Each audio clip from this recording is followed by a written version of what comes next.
ಸಂದರ್ಭದಲ್ಲಿ ಅನೇಕ ಮಹಿಳೆಯರು ಕೋರ್ಟ್ಗೆ ಹೋಗಲ್ಲ, ಮನೆಯವರಿಗೆ ಹೆದರನೋ ಅಥವಾ ಮತ್ತೊಂದು ಆ ಸಮಸ್ಯೆಗಳು ತುಂಬ ಬರುತ್ತೆ.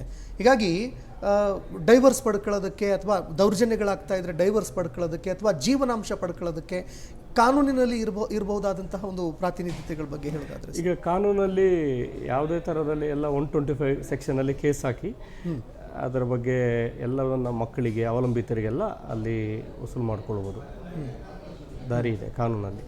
ಆಮೇಲೆ ಕೆಲವು ತ್ವರಿತ ನ್ಯಾಯಾಲಯ ಇದೆ, ಫ್ಯಾಮಿಲಿ ಕೋರ್ಟ್ ಅಂತ ಬೇರೆ ಇದೆ, ಆಮೇಲೆ CRPCಯಲ್ಲೂ ಮಾಡ್ಬೋದು. ಎಲ್ಲ ತುಂಬ ದಾರಿಗಳಿದೆ ಮಾಡೋದಕ್ಕೆ. ಓಕೆ, ಈಗ ಮಂಜುಳಾ ಮೇಡಮ್, ಸದ್ಯಕ್ಕೆ ನಾವು ನೋಡಿದಾಗ ಆಗಲೇ ಸರ್ಗೆ ಹೇಳ್ತಾ ಇದ್ದೆ ನಾನು, ಒಂದು ನಾವು ಇತ್ತೀಚೆಗೆ ನೋಡಿದಾಗ ಮೊದಲಂತೂ ತುಂಬ ಇತ್ತು, ಡೈವರ್ಸ್ ಅನ್ನೋ ಒಂದು ವಿಚಾರ ಬಂದರೆ ಇಲ್ಲ ಕೌಟುಂಬಿಕ ಕಲಹ ಅಂತ ನಡೆದಾಗ ಜೀವನಾಂಶ ಪಡೆದುಕೊಳ್ಳೋ ವಿಚಾರಕ್ಕೆ ಸಂಬಂಧಪಟ್ಟಂತೆ ಮ್ಯಾಕ್ಸಿಮಮ್ ಏನೇ ಇದ್ದರೂ ಪೋಷಕರು ಅಥವಾ ಅಲ್ಲಿ ಹಿರಿಯರೋ ಕೂತ್ಕೊಂಡು ಮ್ಯಾಕ್ಸಿಮಮ್ ಆ ವಿಚಾರ ಆಚೆ ಮನೆಯಿಂದ ಆಚೆ ಹೋಗದ ಹಾಗೆ ಅಲ್ಲೇ ಹಿಡಿದಿಟ್ಕೊಳ್ಳುವಂತಹ ಒಂದು ಪ್ರಯತ್ನಕ್ಕೆ ಮುಂದಾಗುತ್ತೆ. ಅಂತಹ ಮಹಿಳೆಯರಿಗೆ ಈ ಒಂದು ಪ್ರಕರಣ ಧೈರ್ಯ ತುಂಬುತ್ತಾ, ಜೊತೆಗೆ ಅಂತಹ ಮಹಿಳೆಯರಿಗೆ ನೀವು ಏನು ಸಂದೇಶ ಕೊಡಕ್ಕೆ ಸರ್? ಮೊದಲು ಅನ್ನೋದಕ್ಕಿಂತ ಈಗ 20 ವರ್ಷದ ಹಿಂದಿನ ಸಮಯವನ್ನು ನೋಡಿ ಇವಾಗಿನ ಸಮಯ ನೋಡಿದ್ರೆ ತುಂಬ ಬದಲಾವಣೆಗಳಾಗಿದೆ. ಈ ಒಂದೇ ಪ್ರಕರಣ ಅಂತಲ್ಲ, ಎಲ್ಲ ಹೆಣ್ಣು ಮಕ್ಕಳು ತಮ್ಮ ಒಂದು ಏನೇನು ಕಾನೂನು ಬಾಧ್ಯತೆ ಹಕ್ಕುಗಳಿದಾವಲ್ಲ ಅದ್ರ ಬಗ್ಗೆ ಮಾತಾಡ್ತಾ ಇದ್ದಾರೆ. ಸೊ ಲಾಸ್ಟ್ ನಾವು 5 ವರ್ಷದ ಡಿವೋರ್ಸ್ ಅಂಕಿ ಅಂಶಗಳನ್ನ ತಗೊಂಡ್ರೆ ಸುಮಾರು 80ರಷ್ಟು ಡಿವೋರ್ಸ್ ಪ್ರಕರಣಗಳು ಬೆಂಗಳೂರು ನಗರದಲ್ಲಿ ಹೆಚ್ಚಾಗಿದೆ ಅಂತ ಹೇಳ್ತಾರೆ. ಸೊ ಅದರಲ್ಲಿ ಸ್ಪೆಷಲ್ ಆಗಿ ಮ್ಯೂಚುವಲ್ ಕನ್ಸರ್ನ್ ಡಿವೋರ್ಸ್ಗಳು ಸುಮಾರು 20% ಹೆಚ್ಚಾಗಿದೆ ಅಂತ ಒಂದು Indian crime bureau reports establish ಮಾಡುತ್ತೆ ಸರ್. ಈಗ ಹೆಣ್ಣು ಮಕ್ಕಳಿಗೆ ಏನೇನೆಲ್ಲ ಅವಕಾಶ ಇದೆ ಅಂತ ಅಂದಾಗ ಇಲ್ಲಿ ಅವ್ರಿಗೆ ತನ್ನ ಗಂಡನಿಂದ ಅನ್ಯಾಯ ಆಗಿದ್ದರೆ ಅದನ್ನು ನಾನು ಕಾನೂನುಬದ್ಧವಾಗಿ ವಿಚ್ಛೇದನ ಪಡೆದುಕೊಳ್ಬೋದು ಅಂತ ಹೇಳಿ ಹಿಂದೂ ಮ್ಯಾರೇಜ್ ಆ್ಯಕ್ಟ್ ಕೆಳಗಡೆ ಹಿಂದೂಗಳಾಗಿದ್ದರೆ ಅಲ್ಲಿ ಅವರು ತಮ್ಮ ವಿಚ್ಛೇದವನ್ನು ಫೈಲ್ ಮಾಡ್ಬೋದು. ಇನ್ನು ಮುಸ್ಲಿಮ್ರಾಗಿದ್ದರೆ ಅವ್ರಿಗೆ ಏನು ನಮ್ಮ CPC ಕೆಳಗಡೆ ಅವಕಾಶ ಇದೆ, ಸಿವಿಲ್ ಪ್ರೊಸೀಜರ್ ಕೆಳಗಡೆ ಅಲ್ಲಿ ಫೈಲ್ ಮಾಡ್ಬೋದು. ಕ್ರಿಶ್ಚಿಯನ್ಸ್ ಆಗಿದ್ದರೆ ಹಿಂದೂ ಡಿವೋರ್ಸ್ ಆ್ಯಕ್ಟ್ ಕೆಳಗಡೆ ಫೈಲ್ ಮಾಡ್ಬೋದು. ಪಾರ್ಸಿಸ್ಗೆ ಪಾರ್ಸಿ ಸಪ್ರೇಟ್ ಆ್ಯಕ್ಟ್ ಇದೆ. ಹಾಗೆ ಮತ್ತು ಇನ್ನು ಬೌದ್ಧ ಮತ್ತು ಜೈನರಿಗೆ ನಮ್ಮ ಹಿಂದೂ ಮ್ಯಾರೇಜ್ ಆ್ಯಕ್ಟ್ ಕೆಳಗಡೆನೆ ಬರುತ್ತೆ. ಮತ್ತೆ ಇದು ಯಾವುದು ಬೇಡ, ನಾವು ಸ್ಪೆಷಲ್ ಮ್ಯಾರೇಜ್ ಆ್ಯಕ್ಟ್ ಕೆಳಗಡೆ ಹೋಗ್ತೀವಿ ಅಂತ ಹೇಳಿದ್ರೆ ತಳ ಬುಡಕಟ್ಟು ಸಮುದಾಯಗಳಿಗೆ ಸ್ಪೆಷಲ್ ಮ್ಯಾರೇಜ್ ಆ್ಯಕ್ಟ್ ಕೆಳಗಡೆ ಅವಕಾಶ ಇದೆ. ಇದೆಷ್ಟೆಲ್ಲ ಕಾನೂನುಗಳಲ್ಲಿ ಕೂಡ ಮೇಂಟೆನೆನ್ಸ್ ಕೂಡ ಅಲಿಮಿನಿ ಕೂಡ ಒಂದು ಭಾಗವಾಗಿ ಬರ್ತದೆ.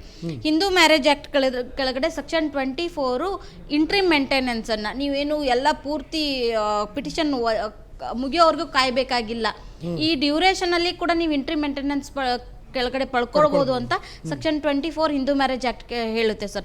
ಹಾಗೆ ಸೆಕ್ಷನ್ 25 ಏನು ಹೇಳುತ್ತೆ ಅಂತಂದ್ರೆ ಪರ್ಮನೆಂಟ್ ಎಲೆಮನಿ, ನನ್ನನ್ನು ಬಿಟ್ಟೋಗ್ತಿದೆಯಲ್ಲಪ್ಪ ಬೀದಿಗೆ ತಳ್ಳಿ ನನಗೆ ಜೀವನಾಂಶ ಕೊಡು ಅಂತ ಹೇಳಿ ಇಂತಿಷ್ಟು ಜೀವನಾಂಶ ಕೊಡು ಅಂತ ಕೇಳಿ ನಾವು ಕೇಳ್ಬೋದು. ಮಕ್ಕಳಿದ್ರೆ ಬೇರೆ ಆದಾಯ ಬೇರೆ ಕನ್ಸಿಡರ್ ಆಗುತ್ತೆ, ಒಬ್ಬರೇ ಇದ್ರೆ ಕನ್ಸಿಡರ್ ಆಗುತ್ತೆ, ಮ್ಯಾರೇಜ್ ಡ್ಯೂರೇಷನ್ ಕನ್ಸಿಡರ್ ಆಗುತ್ತೆ, ಮದುವೆಗೆ ಎಷ್ಟು ಖರ್ಚು ಮಾಡಿದ್ದಾರೆ ಅನ್ನೋದನ್ನ ಎಲ್ಲ ಫ್ಯಾಕ್ಟ್ಸ್ಗಳನ್ನ ಕನ್ಸಿಡರ್ ಮಾಡಿ ಕೋರ್ಟು ಏನು ಈ ಒಂದು ಆಸ್ಪೆಕ್ಟ್ ಮೇಲೆ ಕೊಡ್ತಾರೆ ಸರ್. ಇನ್ನೂ ಒಂದು ಆಯ್ಕೆ ಇದೆ ಅವ್ರಿಗೆ, CRPC ಕೆಳಗಡೆ ಪೀನಲ್ ಪ್ರೊವಿಷನ್ ಅಂತ ಹೇಳ್ತೀವಿ.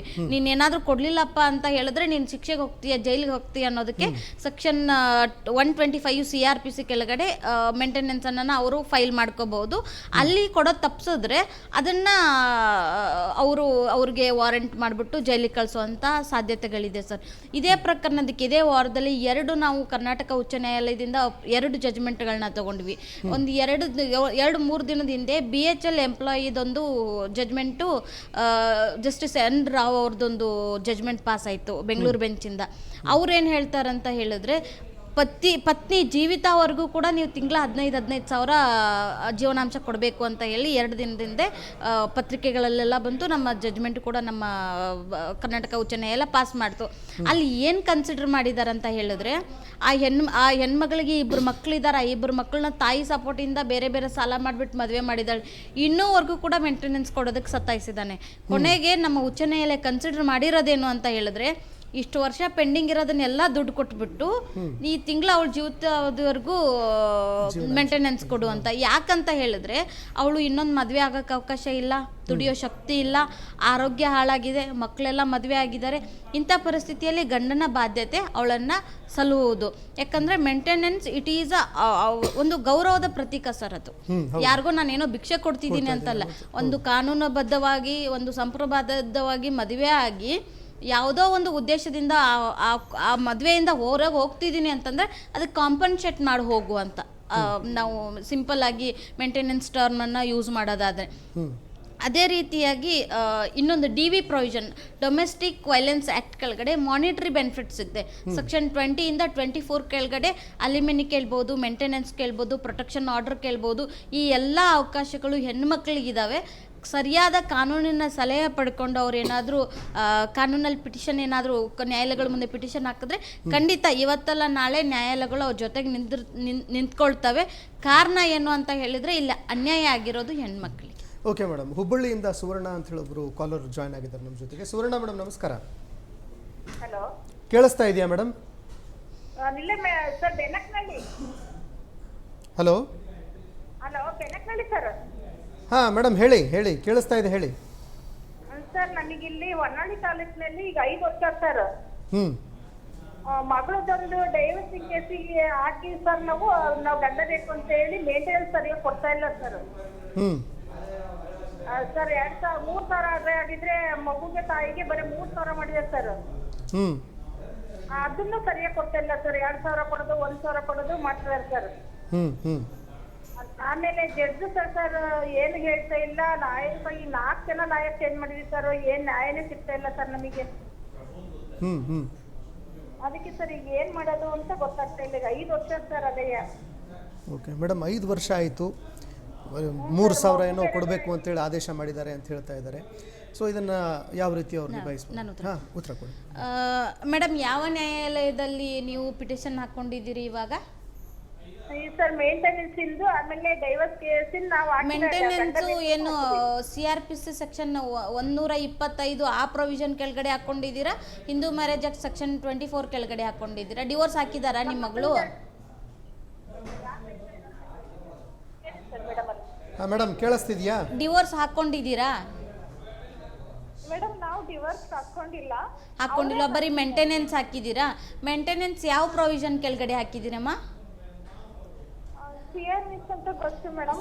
CRPC ಆದರೆ ಏನು ಮಾಡಿ ಅಂತ ಹೇಳಿದ್ರೆ, ಇಂಟ್ರಿ ಮೇಂಟೆನೆನ್ಸ್ 3,000 ಆಗಿದೆ ಅಲ್ವಾ ಈಗ, ಅದು ನಿಮಗೆ ಸಾಕಾಗ್ತಿಲ್ಲ ಅಂತ ಹೇಳಿದ್ರೆ ಮಗುಗೂ ನನಗೂ ನೀವು ಯಾವ ಒಂದು ಊರಲ್ಲಿದ್ದೀರಿ ಅಲ್ವಾ, ನಿಮ್ಮ ಸಪ್ರೇಟ್ ಮನೆ ಮಾಡಿದರೆ ರೆಂಟ್ ಅಗ್ರಿಮೆಂಟು ಇಲ್ಲ ಅಂತಂದರೆ ನಿಮ್ಗೆ ಏನೇನು ಖರ್ಚು ವೆಚ್ಚಗಳಾಗ್ತಿದೆಯಲ್ಲ ಆ ದಾಖಲಾತಿ ತೊಗೊಂಡು ಆ ಮೇಂಟೆನೆನ್ಸ್ ಆರ್ಡರ್ನ ಡಿಸ್ಟ್ರಿಕ್ಟ್ ಕೋರ್ಟಿಗೆ ಅಪೀಲ್ ಮಾಡಿ. ನಮಗಿದು ಸಾಕಾಗ್ತಿಲ್ಲ, ನಮಗಿನ್ನೂ ಜಾಸ್ತಿ ಬೇಕು, ಮಗುಂದು ಆರೋಗ್ಯದ್ದು ಆಮೇಲೆ ಅವನ ಸ್ಕೂಲು ಇದೆಲ್ಲ ಫೀಸ್ಗಳೆಲ್ಲ ಕಟ್ಟಬೇಕು, ಇನ್ನೂ ಜಾಸ್ತಿ ಬೇಕು ಅಂತ ನಿಮ್ಮ ವಕೀಲರ ಜೊತೆ ಸಮಾಲೋಚನೆ ಮಾಡಿ ಅಪೀಲ್ ಮಾಡಿ. ಇಲ್ಲ ಇಲ್ಲೇ ಕೊಡ್ತಾ ಇಲ್ಲ ಅಂತಂದರೆ ಏನು ಮಾಡಿ ಅಂದರೆ ವಾರೆಂಟ್ ಮಾಡಿಸಿ. ಅಷ್ಟೇ ಅಲ್ಲ ಮೇಡಮ್, ಏನಂತಂದ್ರೆ ಕ್ರಾಸ್ ಮಾಡ್ತೀವಿ ಅಂತ 1 ತಿಂಗಳಲ್ಲಿ 2 ಡೇಟ್ 3 ಡೇಟ್ ತಗೊಂಡು ಸತಾಯಿಸ್ತಾ ಇದ್ದಾರೆ ಮೇಡಮ್.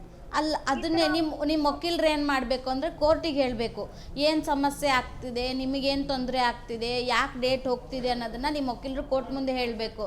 ಇಲ್ಲ ಅಂತ ಹೇಳಿದ್ರೆ ಇನ್ನೊಂದು ಡೊಮೆಸ್ಟಿಕ್ ವೈಲೆನ್ಸ್ ಕೆಳಗಡೆ ಸೆಕ್ಷನ್ 24 ಕೆಳಗಡೆ ಇನ್ನೊಂದು ಪಿಟಿಷನ್ ಹಾಕ್ಕೊಳ್ಳಿ. ಇನ್ನೊಂದು ಪಿಟಿಷನ್ ಹಾಕ್ಕೊಂಡು ಮಾಡಿ ಆಗುತ್ತೆ, ಏನು ತೊಂದರೆ ಇಲ್ಲ. ನಿಮ್ಮ ವಕೀಲರ ಜೊತೆ ಸರಿಯಾಗಿ ಸಮಾಲೋಚನೆ ಮಾಡಿ ಎಲ್ಲ ಆಗುತ್ತೆ ಮೇಡಮ್. ಓಕೆ, ಧನ್ಯವಾದಗಳು ಸುವರ್ಣ ಮೇಡಮ್ ನಮ್ಮ ಜೊತೆಗೆ ಮಾತನಾಡಿದ್ದಕ್ಕೆ. ನೋಡಿ, ಪ್ರತಿಯೊಂದಕ್ಕೂ ಕೂಡ ಕಾನೂನಿನಲ್ಲಿ ಅದರದ್ದೇ ಆದಂತಹ ಸಮಾಧಾನಗಳು ಇರುತ್ತೆ. ಅದಕ್ಕೆ ಸಂಬಂಧಪಟ್ಟಂತೆ ಸರಿಯಾಗಿರುವಂತಹ ಒಂದು ಸಲಹೆಯನ್ನು ಪಡ್ಕೊಂಡು ಮುಂದುವರಿಬೇಕಷ್ಟೇ.